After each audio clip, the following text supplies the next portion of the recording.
Uy mga kaibigan, gusto nyo bang malaman kung paano abutin ang pinakamagandang buhay na pangarap nyo?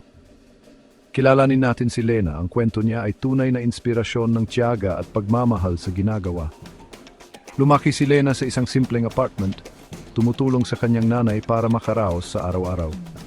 Sa edad na 16, huminto siya sa pag-aaral at nagtrabaho ng dalawang sabay. Pero hindi siya tumigil mangarap. Isang gabi, may biglang pumasok na ideya sa isip niya. Isang app na magkukonekta sa maliliit na negosyo at mga mamimiling naghahanap ng kakaibang mga produkto. Kahit walang pera, tinuruan niya ang sarili mag-code. Pagkalipas ng 6 na buwan, may prototype na siya. Nakita ng isang local tech startup ang potential nito at nakipagsosyo sa kanya. Sabay nilang inilunsad ang Localink. Sobrang sikat. Umunlad ang maliliit na negosyo at tuwang-tuwa ang mga customer. Sa edad na 25, bilyonarya na si Lena. Pero hindi niya kinalimutan kung saan siya nanggaling.